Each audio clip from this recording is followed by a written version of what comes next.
నమస్తే. Welcome to our channel. ప్రస్తుతం మనతో సీనియర్ జర్నలిస్ట్ దాము బాలాజీ గారు ఉన్నారు. వారితో మాట్లాడదాం. సార్ నమస్తే సార్. నమస్తే. మోహన్ బాబు గారు మంచు మనోజ్ ఇష్యూ అందరికీ తెలిసిందే సార్. ఇప్పుడు 2 రోజుల నుంచి ఇదే నడుస్తూ ఉంది. అయితే ఇందులో చిన్న ట్విస్ట్ ఏంటంటే మంచు లక్ష్మి 40 మంది లేడీ బౌన్సర్లతో వచ్చింది. అది చూడంగానే మోహన్ బాబు కూడా షాక్ అయ్యారు అనే న్యూస్ వస్తుంది. అంటే మంచు లక్ష్మి మంచు మనోజ్‌కి సపోర్ట్ చేస్తుందనా సార్ దీని ద్వారా? ముందు నుంచి కూడా వీళ్ళ ఫ్యామిలీలో ఏమైందంటే అంటే మోహన్ బాబుకి ఇద్దరు భార్యలు. హ్మ్. పెద్ద భార్య విద్యాదేవి. విద్యాదేవి పిల్లలు మంచు విష్ణు, హ్మ్. మంచు లక్ష్మి. తర్వాత ఆమె చనిపోయింది. దాన్నేమంటారు గ్యాస్ సిలిండర్ యాక్సిడెంట్‌లో ఆమె చనిపోయారు. హ్మ్. దాని తర్వాత వాళ్ళ సిస్టర్ నిర్మలాదేవిని మోహన్ బాబు పెళ్లి చేసుకున్నాడు. ఈ నిర్మలాదేవికి మనోజ్ అబ్బాయి హ్మ్. అన్నమాట. సో, ఈ తర్వాత ఏమైందంటే వీళ్ళ ఫ్యామిలీలో వీళ్ళిద్దరిని హీరోలుగా ట్రై చేశాడు. హ్మ్. ఆమె మంచులక్ష్మి కూడా యాక్టింగ్‌లోకి వచ్చింది.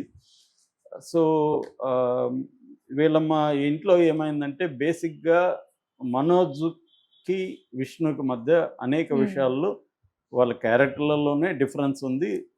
రెండోది వ్యాపారాలకు ఇంటికి సంబంధించిన వ్యాపారాలు మెయిన్‌గా విష్ణు ఏందంటే విరానిక అనే ఒక అమ్మాయిని పెళ్లి చేసుకున్నాడు. అవును ఆ సార్. అమ్మాయికి దాదాపు 2,000 కోట్ల ఆస్తుందని హ్మ్. పుకార్లు ఉన్నాయి. సో, ఆమెకి అమెరికాలో కూడా ఆస్తులున్నాయి. దుబాయ్‌లో ఉన్నాయి. ఇలాగా చెప్తారు. సో, ఏదేమైనా విష్ణు కొంత మేనేజింగ్ కేపబిలిటీస్ ఉన్నాయి కాబట్టి ఆస్తులు మెయింటైన్ చేయడం. తర్వాత విద్యానికేతన్ వాళ్ళ స్కూల్స్ హ్మ్. స్టార్ట్ చేశారు. అది మెల్లమెల్లగా గ్రో అయ్యి ఇంజినీరింగ్ కాలేజీ, మిగతా నర్సింగ్‌లు ఇవన్నీ పెరిగి ఇప్పుడది మోహన్ బాబు యూనివర్సిటీ అయింది. హ్మ్. ఇవాళ మోహన్ బాబు దానికి ఛాన్సలర్ అనమాట. ఆ హ్మ్. University vice chancellor.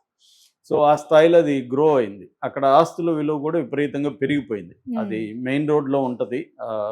Tirupati Bakrapeta పోయే రూట్‌లో రంగంపేట అనే విలేజ్‌లో వీళ్ళకి ఉంటదన్నమాట. చాలా మ్యాసివ్ బిల్డింగ్స్ ఉంటాయి. హ్మ్. సో, దాని దాని మెయింటెనెన్స్ అంతా కూడా విష్ణునే చూసుకునేవాడు. హ్మ్. మనోజ్ విషయాల్లో ఎప్పుడు ఎంటర్ కాలేదు. Okay sir. మనోజ్ కొంత వాళ్ళ ఇంట్లో కొద్దిగా డిఫరెంట్. హ్మ్. అంటే మోహన్ బాబుకి ముందు నుంచి కూడా ఒక రౌడీ ఇమేజ్ అనేది ఉంది. హ్మ్. ఆయన ఆయనంటే అందరికి భయం. ఆయన హీరోలని కొట్టేవాడు. తర్వాత డైరెక్టర్‌లని ఉరికించి కొట్టిన సంఘటనలున్నాయి. ఓహ్! ఇవన్నీ తెలుసు. లేట్‌గా వస్తే ఎవరినైనా కొట్టడం, చాలా తీవ్రంగా హ్మ్. మాట్లాడడం. హ్మ్. అంటే మర్యాదిస్తాడు. అట్ ద సేమ్ టైమ్ ఆయన ఇంకొక మొఖం గూడా హ్మ్.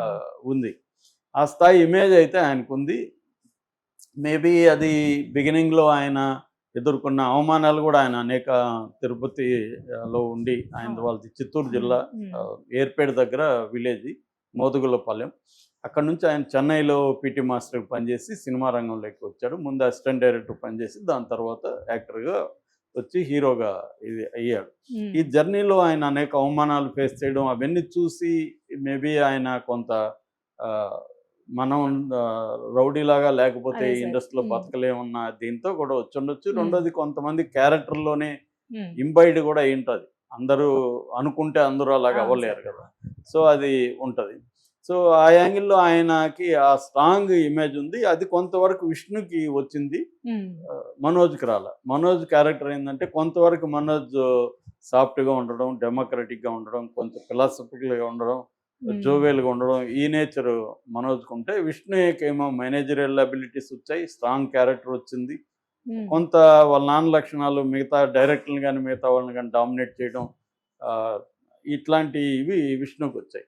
ఓవరాల్‌గా ఇప్పుడు ఎవరైనా గూడా తల్లిదండ్రులు తమ వ్యాపారాలను బాగా చూసుకునేవాళ్ళు, తనకి తలనొప్పులు తగ్గించే కొడుకంటేనే ఇష్టపడతారు. అవును సార్. అలా మోహన్ బాబు పెద్దాయన అయిపోయాడు. ఇప్పుడు 78 ఆయనకి. హ్మ్.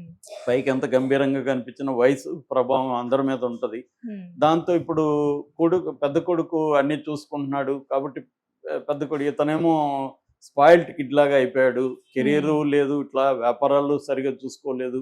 పైగా ఫస్ట్ పెళ్లి చేస్తేమో ఆ అమ్మాయితో సరిగ్గా హ్మ్. లేడు. విడిపోయారు. తర్వాతేమో ఒక వద్దంటే డైవర్స్‌ని పెళ్లి చేసుకున్నాడు. ఇలాగా మోహన్ బాబుకి ఇష్టం లేని అన్ని పనులు మనోజ్ మనోజ్. చేస్తున్నాడు. సో, హ్మ్. ఈ యాంగిల్‌లో తీసుకున్నప్పుడు వాళ్ళకి మధ్య గొడవలొచ్చాయి. సో, నాన్నని ఇలా బాధ పెడుతున్నావని విష్ణు గూడా జనరల్‌గానే విష్ణుది కొంత డామినేటింగ్ క్యారెక్టర్ హ్మ్. కాబట్టి మనోజ్‌ని కంట్రోల్ చేయడానికి ట్రై చేస్తాడు. మనోజ్ దాన్ని వ్యతిరేకిస్తారు. సో, ఇలాగా రకరకాల ఇష్యూలు ఇవి సిబ్లింగ్ రైవలరీస్ నుంచి పెరిగి కూడా ఉండొచ్చు. మనం అంత లోతుగా పరిశీలిస్తే కానీ అనలైజ్ చేయలేం కానీ. అవును సార్. సో ఏదేమైనా వాళ్ళ మధ్య గ్యాప్ అనేది పెరిగిపోయింది. అయితే చిన్నపిల్లవాడు కాబట్టి మంచు లక్ష్మికి మాత్రం మనోజ్ అంటే ఇష్టం ఉంది. ఇప్పుడు మనకు పిల్లలు తప్పు చేసినా మనం దాన్ని పెద్దగా సీరియస్గా తీసుకోం. చేసింది మన పిల్లలు అనుకుని క్షమిస్తాం కాబట్టి, అలాగే ఆమె కూడా ఒకవేళ మంచు మనోజ్ సరిగా లేకపోయినా ఆమెకి ఇష్టం కాబట్టి తనే ఓన్ చేసుకునింది.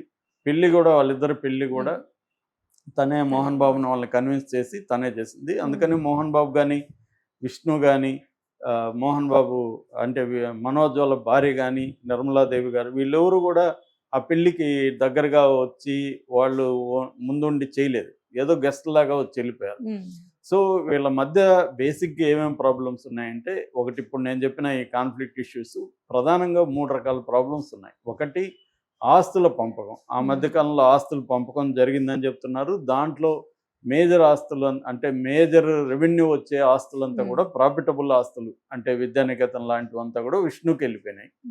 ఆల్రెడీ విష్ణు వాళ్ళ భార్య తరపున కూడా వెరీ రిచ్గా అయ్యి. సో మనోజ్కేమో పెద్దగా లాభాలు రాని ఆస్తులు, ఇంకా ఖర్చులు పెట్టాల్సిన ఆస్తులు మనోజ్కి వచ్చాయనేది ఒక టాక్. సో ఆస్తులు. రెండోది కెరియర్.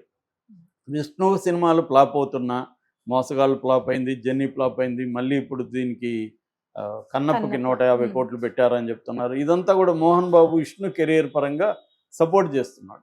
కానీ ఈ అబ్బాయికి సపోర్ట్ లేదు. ఈ అబ్బాయిది దాదాపు 7-8 ఏళ్ళు అయింది స్క్రీన్ మీద ఇతను కనబడి, కానీ తనకి ఏ రకంగా సపోర్ట్ లేదు. అది ఈరోజు ప్రెస్ నోట్లో కూడా మనోజ్ ఆరోపించాడు. మా అన్న కెరీర్కి మాత్రం మా నాన్న సపోర్ట్ చేస్తున్నాడు, నాకు చేయట్లేదు. నిజానికి మా అన్న మీద వచ్చిన సినిమాలు, మా ఇంట్లో తీసిన సినిమాలకి నేను పనిచేశాను, ఒక పైసా తీసుకోకుండా త్యాగాలు చేశాను, కానీ నాకు ఫైనల్గా ఏం మిగలలేదు అనేది కూడా మనోజ్ రాశాడు. ఇలాగా కెరియర్ పరంగా కూడా వీళ్ళ మధ్య ఇష్యూస్ వచ్చాయి. మూడవది పర్సనల్ లైఫ్. ఇందాక చెప్పిన పెళ్ళిళ్ళు, వీటికి సంబంధించి కూడా మనోజ్ పట్ల వీళ్ళకి వ్యతిరేకత వచ్చింది. ఈ 3 విషయాలు కెరియరు, ఆస్తులు, పర్సనల్ లైఫ్స్, ఈ 3 విషయాల్లో వీళ్ళకి మధ్య గ్యాప్ అనేది పెరిగిపోతూ వచ్చింది. మామూలుగా దూరంగా ఉంటే కొంత సమస్యలు కనీసం పోస్ట్పోన్ అవుతుంటాయి. ఇంట్లోనే వెళ్ళిపోయాడు మనోజ్ జహనం. మేబీ తప్పది, ఎందుకంటే వాళ్ళ అమ్మ పిలిచింది కాబట్టి వెళ్ళాను. విష్ణు దుబాయ్లో ఉంటున్నాడు కాబట్టి మా అమ్మ ఎవరన్నా ఉంటే బాగుంటుంది, ఆ కొడుకు లేదు కదా నువ్వన్నారా అంటే వెళ్ళామని చెప్తున్నాడు. కానీ దానివల్ల రోజు ఉన్నప్పుడు రోజు మనకి నచ్చని వాళ్ళు ఇంట్లో ఉంటే ప్రతి చిన్నది కూడా గొడవకి దారి తీస్తుంది. సో అలాగా వీళ్ళ మధ్య గొడవకు దారి తీసినట్టు కనపడుతుంది. ఎప్పుడైతే గొడవకు దారి తీస్తారో, ఇప్పుడు విష్ణు ఎక్కడో ఉన్నాడు, విష్ణుకి ఏం టెన్షన్ ఉంటుంది, నాన్న ఏమన్నా అక్కడ టెన్షన్ పడుతున్నాడు, వీడు టెన్షన్ పెడుతున్నాడు నాన్నని అని అతను ఫిజికల్గా వీళ్ళు ఎవరో తీసుకొచ్చారని అతను ఒక 40 మంది బౌన్సర్లను తీసుకురావడం, దానికి బదులు విష్ణు ఒక 30 మంది బౌన్సర్లు దించడం, ఇది ఇప్పుడు సినిమాటిక్ అయిపోయింది. ఇప్పుడు మంచు లక్ష్మి ముంబై నుంచి ఒక 40 మంది మహిళా బౌన్సర్లను తీసుకొచ్చిందనే వార్త వైరల్ అవుతుంది. అక్కడ కనబడేదేమో 10 మంది మహిళా బౌన్సర్లు అయితే కనిపిస్తున్నారు వీడియోల్లో, ఫోటోల్లో. అంటే మరి వాళ్ళని విష్ణు మోహన్ బాబు పిలిపించాడా, మంచు లక్ష్మి పిలిపించింది? ఎందుకంటే మహిళా బౌన్సర్లు అనేసరికి మహిళా బౌన్సర్లు అయితే మగవాళ్ళు ఎందుకు పిలిపిస్తారు, ఈమె పిలిపించిందేమో అన్న ఇది ఇప్పుడు బయటకు వచ్చింది. ఆమె వచ్చి దీన్ని సాల్వ్ చేయడానికి ట్రై చేసిందని చెప్తున్నారు. మోహన్ బాబు క్యాంటీగా ఆమె అటాక్ చేసింది మోహన్ బాబు మీద, ఇలాంటి వార్తలు కూడా బయట వండి వారి చేస్తున్నారు వెబ్సైట్లు వీళ్ళు. కానీ దాంట్లో ఏమీ వాస్తవం ఉందా లేదో మనకు తెలియదు. కానీ మామూలుగా మనకున్న సోర్స్ ఏంటంటే ఆమె పంచాయతీ చేయడానికే ట్రై చేసింది వీళ్ళిద్దరి మధ్య, కానీ ఇద్దరు వినకపోయేసరికి మళ్ళీ ముంబై వెళ్ళిపోయిందనే వార్తలు అయితే వచ్చాయి. విష్ణు కూడా దుబాయ్ నుంచి వచ్చేసి మంచు మనోజ్ మీదకి గొడవకి వెళ్ళాడని వార్త కూడా నేనంత వైరల్ అయింది. బట్ అది కూడా కన్ఫర్మేషన్ లేదు. ఇప్పటివరకు కన్ఫామ్ అవుతున్నది ఏంటంటే మోహన్ బాబు రాచకొండ కమిషనర్ ఆఫ్ పోలీస్కి అయితే కంప్లైంట్ ఇచ్చాడు. ఆ కంప్లైంట్ బేస్ చేసుకుని ఎఫ్ఐఆర్ నమోదు చేసి, ఆ కంప్లైంట్లో ఏముంది, ప్రధానంగా కొడుకు కోడలు మనోజ్ వాళ్ళ భార్య మౌనిక వీళ్ళిద్దరు కలిసి నన్ను చంపడానికి ట్రై చేస్తున్నారు, నా ప్రాణానికి హాని ఉంది, నా ప్రాపర్టీ మాదాపూర్లో ఉండే నా ఇల్లుని ఆఫీస్ని వాళ్ళు స్వాధీనం చేసుకున్నారు, ఆ 2 ఆస్తులు విడిపించండి, నా ప్రాణాలకు సెక్యూరిటీ ఇవ్వండి, వాళ్ళ మీద లీగల్ చర్య తీసుకోండి అనేది ఆయన కంప్లైంట్లో